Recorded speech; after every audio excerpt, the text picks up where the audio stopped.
Eh bien, bon vendredi tout le monde. On en prend presque à l'habitude. Bonjour à tous. Oui, à tous. Oui, bonjour à tous. Elle n'a pas guéri depuis la dernière fois. Ouais, à tous encore. À tous encore. Bon, comme le titre du vidéo l'indique, là, on va parler des pneus conventionnels qui ont toujours leur place aujourd'hui. Et puis de ne pas automatiquement les dénigrer basés sur un peu n'importe quelle affirmation. On a l'exemple de cette voiture-là qu'on a particulièrement appelée la couleuvre rayée du Québec, qui fait partie de la famille des... je l'avais lu tantôt, mais en tout cas, j'ai oublié de quelle famille de couleuvres c'était, là. Mais cette voiture-là, là, pendant que vous regardez les images, elle a été restaurée il y a 2 ans. Une Buick 56 Une Century. Buick 56 Century, oui, merci. Puis, tout a été restauré parfaitement, au complet. Le châssis aussi, ses petits défauts, même s'il est en bonne condition, ses petits défauts ont été corrigés. La suspension, la conduite, les pivots arrière aussi de suspension, en avant, la conduite, que je viens de le dire, etc. Tout a été revu, réparé ou corrigé. Puis, comme tu parlais du châssis, le châssis est en très bon état. Le châssis est encore solide. C'est des endroits où les rivets sont encore solides. Donc, on peut dire qu'elle est comme neuve. Ouais, la rigidité du châssis est parfaite.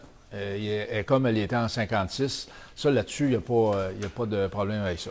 Mais là, le problème qu'on avait, c'est que ce char-là, une fois rénové, il suivait beaucoup les imperfections de la chaussée.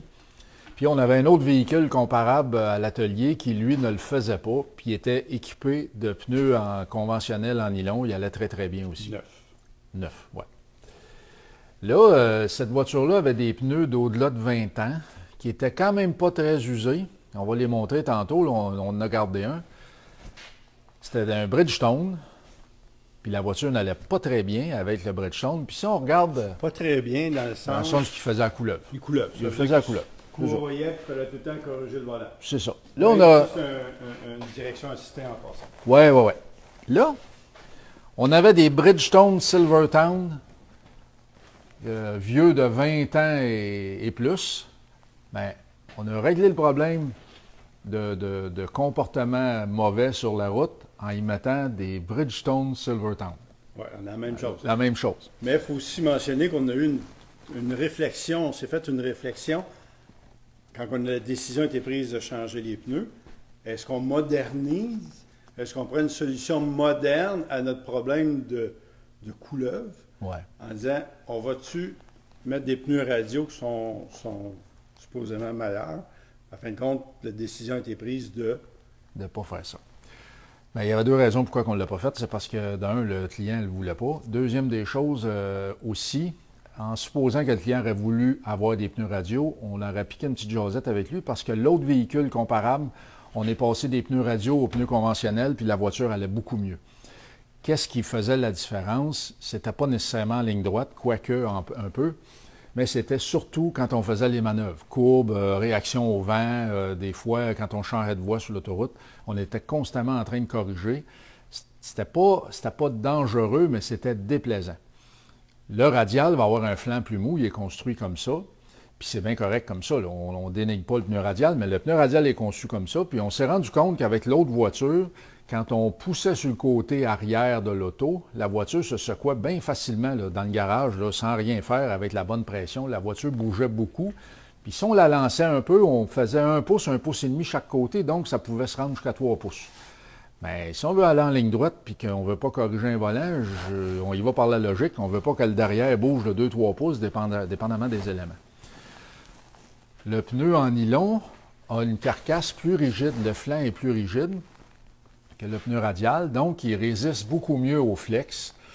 Ça veut dire qu'il résiste beaucoup mieux aussi, ou je dirais qu'il transporte beaucoup mieux la réaction de la jambe quand on tourne jusqu'à l'asphalte. C'est là que c'est important surtout. Puis là, une petite parenthèse, ces pneus-là, le véhicule se comporte très bien avec juste 24 livres de pression d'air en avant et 22 livres en arrière. C'est ça, on va y revenir parce que le pneu radio. C'est ça, le pneu radio, il faut le gonfler un peu plus vu que le flanc est plus mou. Lui, le flanc est plus dur, bon ben on n'a pas besoin de mettre autant de pression d'air dedans. Mais quand ce véhicule-là, on a réinstallé les pneus neufs parce qu'on avait eu une excellente expérience avec l'autre, On avait bien hâte de prendre une balade avec ça puis voir qu'est-ce que ça donnerait parce que là, on a copié exactement ce qu'on a enlevé qui n'allait pas bien pour en remettre des pareils. La balade fut vraiment, vraiment très intéressante et agréable. Le véhicule, c'est complètement un autre comportement qu'on a obtenu avec. Il s'en va en ligne droite. On n'a pas du tout besoin de corriger, pas plus que n'importe quel véhicule régulier. Puis pourtant, c'est des pneus en nylon que tout le monde n'aime plus aujourd'hui. Pourquoi c'est important d'utiliser le pneu en nylon sur les véhicules de cette période-là qui les utilisaient? C'est parce que le ratio du volant aussi est très, très grand. On fait beaucoup, beaucoup de tours à gauche, beaucoup de tours à droite, parce que les voitures étaient lourdes. On veut être capable de tourner, les volants sont grands. Bon, ben, si vous rajoutez un flex dans le pneu en utilisant un pneu radial, bien, vous allez devoir corriger parce que il va y avoir une flexion entre la route et la jante. Il y a une perte d'énergie, une perte de précision. Oui, il y a une perte de précision qui va là. Fait que là, tu corriges, mais vu que le ratio est énorme par rapport à une voiture à crémaillère d'aujourd'hui, bien, il faut corriger beaucoup pour qu'on finisse par corriger, à tourner assez la jante pour rattraper le flex qu'on a eu. On ne vit pas ça avec ça. La voiture, au niveau précision, là, je parle de l'autre qui nous a servi de modèle. On est passé du radial au pneu conventionnel. Pas elle. Elle, on est passé du pneu conventionnel à conventionnel parce qu'on a mis des neufs. Mais la différence était énorme au niveau précision. J'avais plus besoin de corriger. Je rentrais dans une très longue courbe. Je plaçais le volant où je le voulais. La voiture allait exactement où je le voulais. Ça a été un changement énorme. Il faut avouer que lorsqu'on a fait le changement, on se croisait les doigts de ne pas le regretter parce qu'à presque 575 $ du pneu ou 600 $ du pneu, on n'a pas envie de se tromper, là, ça c'est sûr. Mais finalement, ça a été une bonne décision. Il faut utiliser, en tout cas à notre avis, utiliser le pneu en nylon. Bien, le pneu sur lequel le véhicule est sorti. Parce que les ingénieurs, on ne veut pas réinventer la roue, un peu comme on parlait. On n'a pas toujours une solution moderne à une vieille voiture. Non, c'est ça. Si la géométrie de la direction, la géométrie de la suspension, la géométrie du a été volant, dessinée pour ce pneu-là. C'est ça, parce que c'est ça qu'il y avait dans le temps. Bien, le véhicule va mieux que ce pneu-là. C'est ça, tu sais, c'est...